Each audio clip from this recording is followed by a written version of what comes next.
Clase media, el miedo a cagarte. Ya estamos con nuestros invitados. Adrián Pérez, Chino Navarro, Pino Solanas, ¿qué tal? ¿Cómo están? Adrián, en estos días se empezó a jugar un poco con ese miedo que se sabe que existe por distintas razones. ¿Cómo lo ves vos?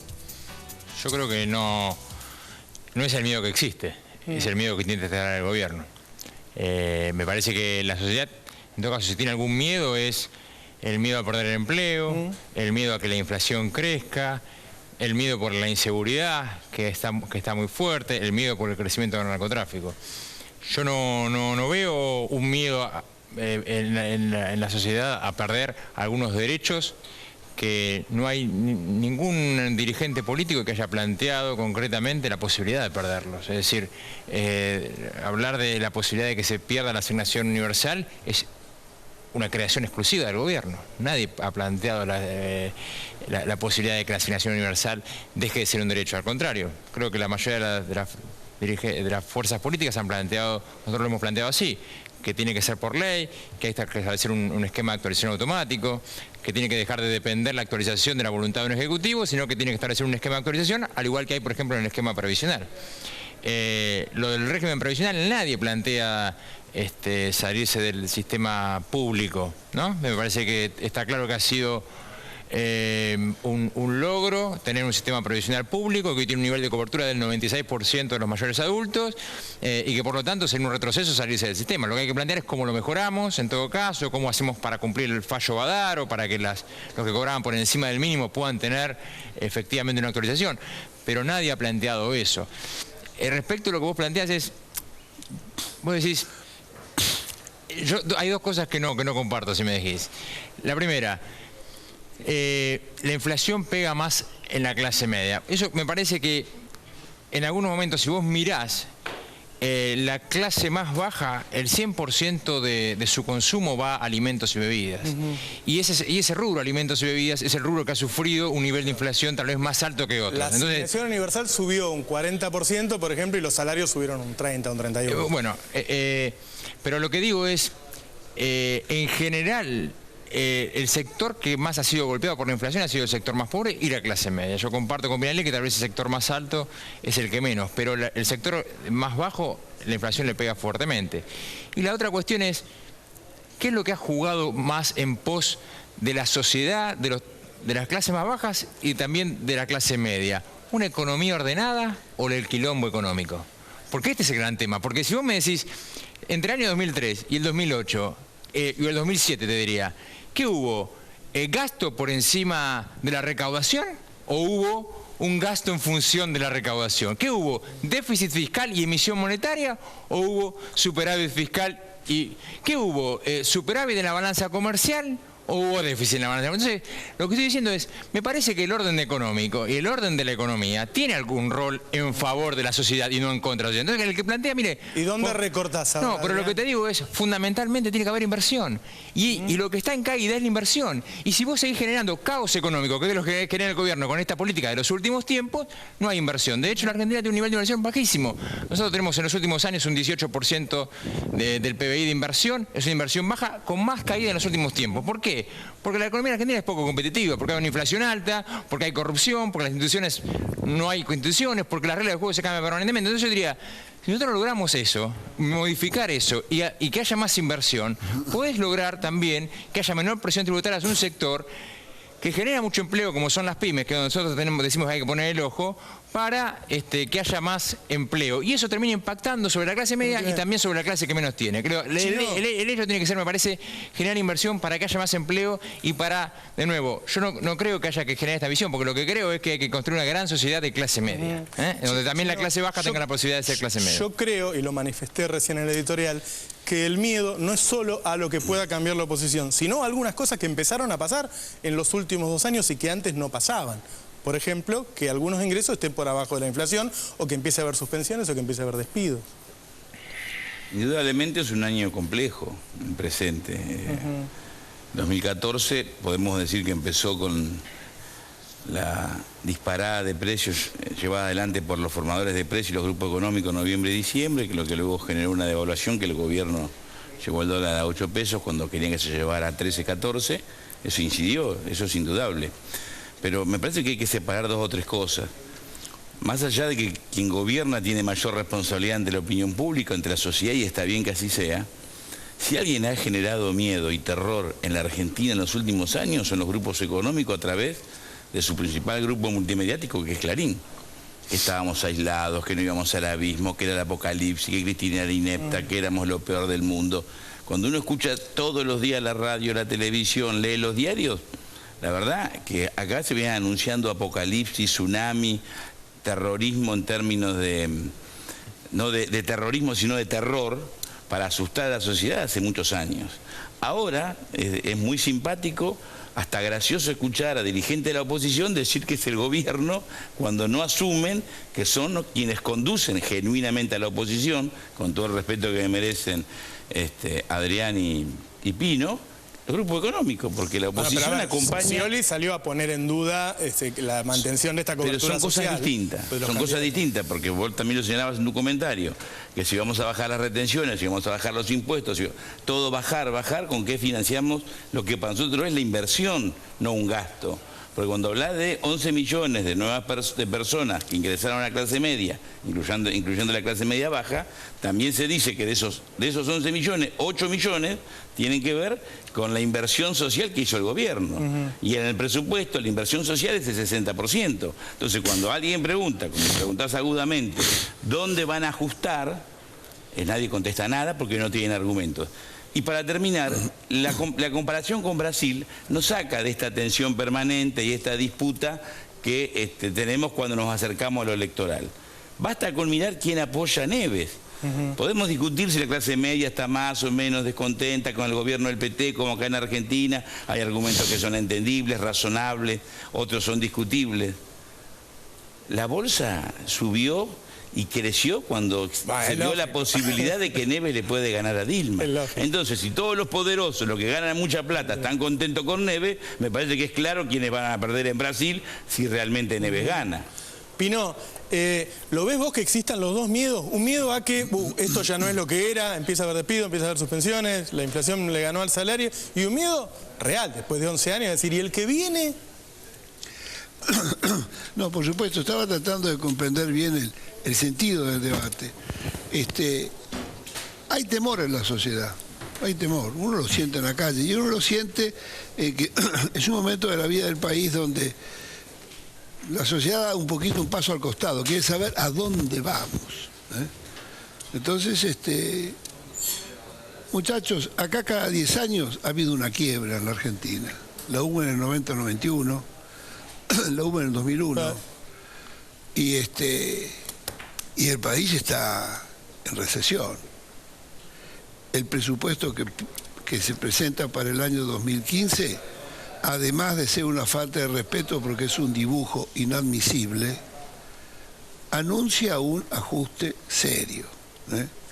Entonces, hay 200.000 entre licenciamientos y pérdida de trabajo. El 45% no tiene cobertura social. El comerciante no sabe si compra porque si vende este precio porque no sabe a cuánto va a reponer. 40% de inflación es una locura. Yo acá escuchaba, yo estoy tratando de hablar con la realidad más que con el partido político, porque hablemos con la realidad del país, no del partido político. Acá se dijo que falta inversión. Por supuesto que falta inversión en la Argentina. ¿Y por qué falta inversión? Porque acá hay un tema clave que no se ha tocado, que es la falta de confianza.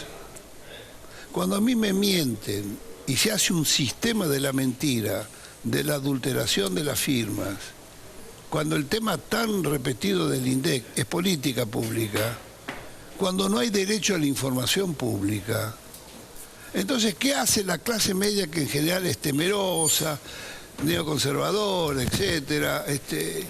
Y sale a correr el dólar, a comprarlo, por supuesto el dólar no debería estar en 14, pero es todo este afán porque se ha perdido confianza en la moneda. Cuando un pueblo no cree en su propia moneda, estamos en... ¿Y por qué? Porque no hay inversión en la Argentina, porque yo no tengo reglas claras, yo no puedo invertir. Acá se fugan alrededor de 10.000 millones de dólares todos los años, que se van del sistema.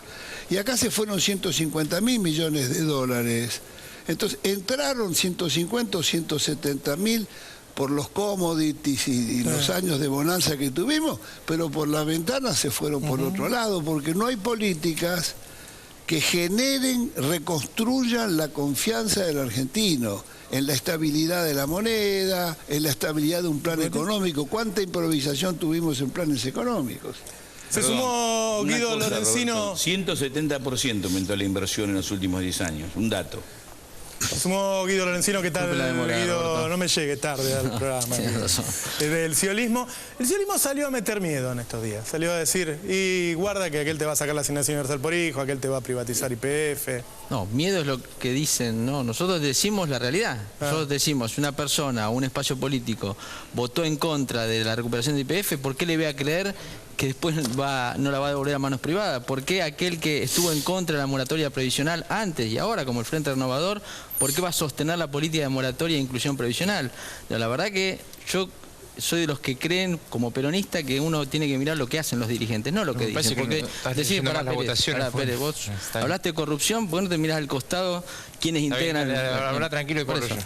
Me parece que claramente los dirigentes políticos pueden decir cualquier cosa, todos tenemos la libertad de plantear cualquier cosa. Ahora yo me quedo con lo que hacen los dirigentes políticos y veo una presidenta, veo un gobernador que han tenido una coherencia política dentro de un proyecto de inclusión, de ampliación de derechos, de sumar trabajadores, de políticas activas, de cuidar el capital industrial argentino, de cuidar la inversión, de ser muy firme con la política de derechos humanos, de ampliar, digamos, todo lo que tiene que ver con el crecimiento de la economía.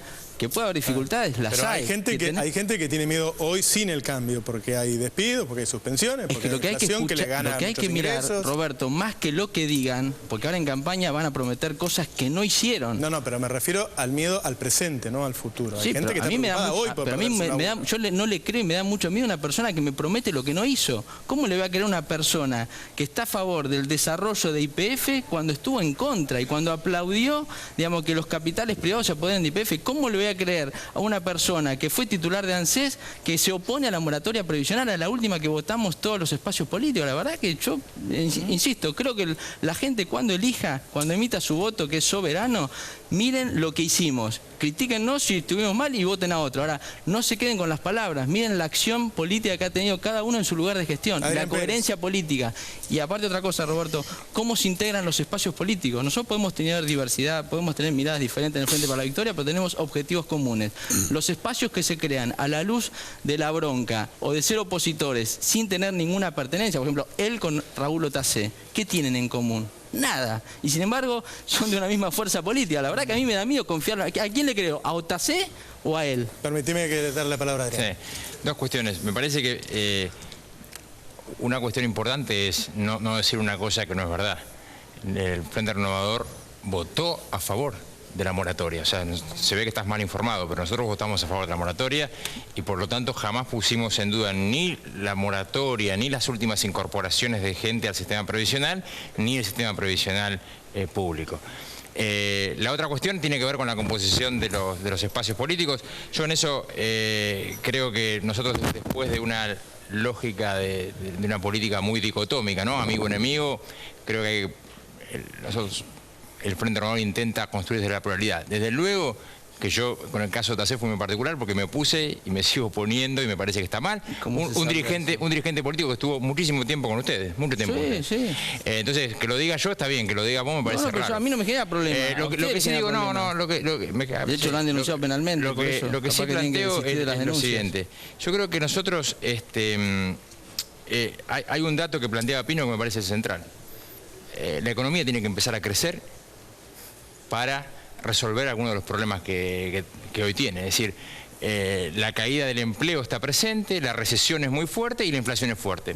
¿Podemos hablar de que estos son problemas o podemos decir, no, mira, acá el problema es que le quieren sacar la asignación? No, tenemos que empezar a resolver las cuestiones pendientes. Y las cuestiones pendientes es, el dato que planteaba recién el chino, mira, la Argentina en los últimos tiempos, en promedio, la inversión no ha sido alta. Y si uno ¿por qué no ha sido alta? Digo, porque si uno la tiene que comparar con ¿qué? Con el contexto de Latinoamérica.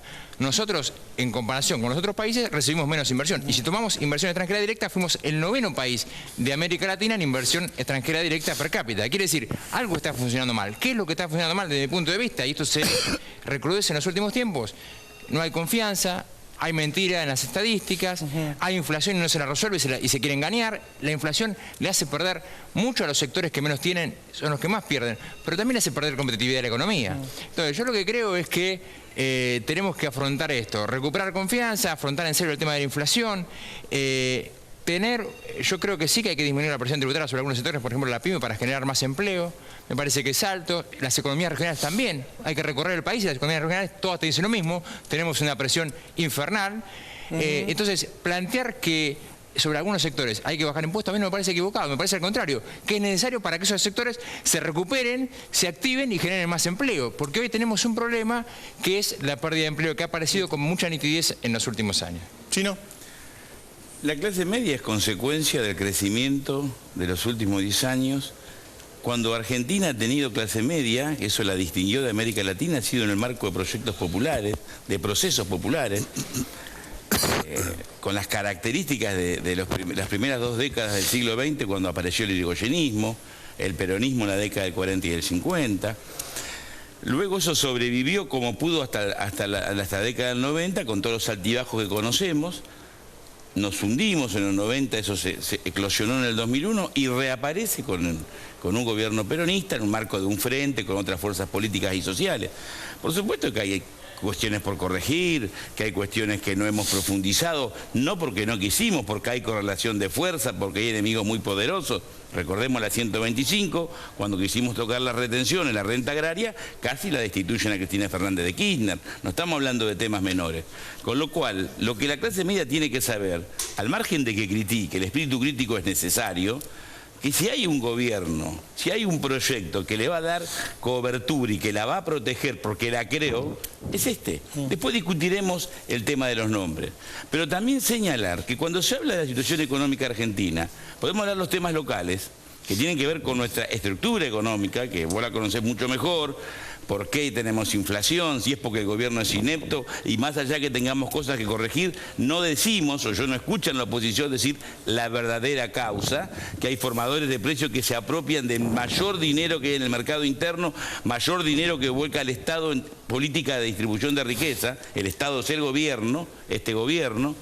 No queremos decir que el tema del dólar es porque hay una tensión sobre la renta agraria, porque los grandes poseedores de la explotación y los que se llevan el dólar de la renta agraria no quieren que el Estado la use para distribuir entre provincias, municipios y entre los sectores populares, que el mundo está en crisis. Europa va a crecer al cero.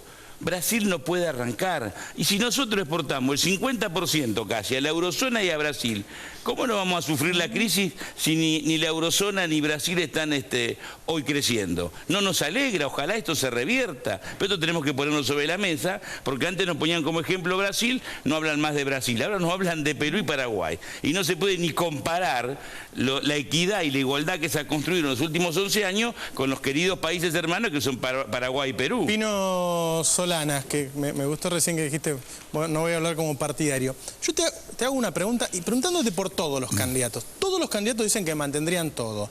Ahora, estamos en un país donde los jubilados durante 10 años tuvieron congelada la jubilación con Menem y llegó de la Rúa y se la bajó después de 10 años. Entonces, ¿por qué yo tengo que creer que todos quieren que los jubilados sigan bien? Yo, perdónenme, de algunos dudo.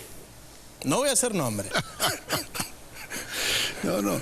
Y además los dirigentes que no reconocen sus errores y no hacen una autocrítica pública, la verdad, yo creo que se empequeñecen. A mí me gusta cuando el dirigente dice, sí, cometimos errores, pero estamos corrigiendo. Claro. O cuando Dilma tira a la hoguera a 8 ministros corruptos. Eso me gusta. Claro. A mí me da confianza que no está tapando bandas. Yo voy a agregar, siempre estas mesas tienen poquito tiempo, pero acá hay algo que es increíble. En este momento de la vida nacional, que es un momento delicado económico, ¿no es cierto?, con todo lo que acaban de decir acá sin duda los amigos, ¿cómo es posible y cómo se puede entender que se haya votado, que la presidenta haya aprobado o impulsado un proyecto de reforma de la ley de hidrocarburos tan neoliberal, de tanta transferencia de renta a las transnacionales? Pero yo les voy a agregar algo. El año pasado, en el verano pasado, por decreto, la presidenta subsidió a las petroleras en un 75%. Levantó el precio del barril de petróleo que las petroleras venden a las distillerías, vendían a $45, con un costo de barril de 12 o 13 dólares, se lo pasó a 75. Nosotros producimos 200 millones de barriles al año, 35 dólares. 30 dólares por barril, 6.000 millones de dólares. Así todo no invierten, Pino. No, pero por eso, fíjate vos lo que acabas de decir. Este año la transferencia va a estar cerca de 10.000 millones de dólares con el gas. Y no aumentó, bajó la producción de petróleo, así que es un escándalo. Las mismas petroleras, amigos, que no cumplieron los contratos de los años 90.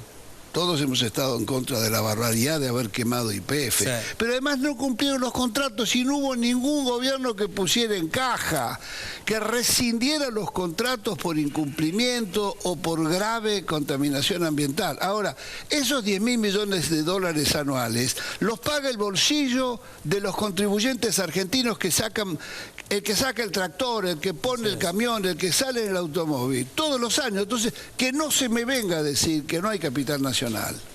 Esos 10.000 millones de dólares en una YPF, que hoy es solo el 16% del mercado, es decir, fue a parar al 84% de empresas, en la mayor parte extranjeras. Ese capital es capital suficiente. Piensen que Chevron pone 1.200 millones de dólares. Sí. Y estoy hablando de 10.000 millones de dólares. A ver la billetera, muchachos, a colocarla. Te agradezco mucho, le agradezco mucho a todos.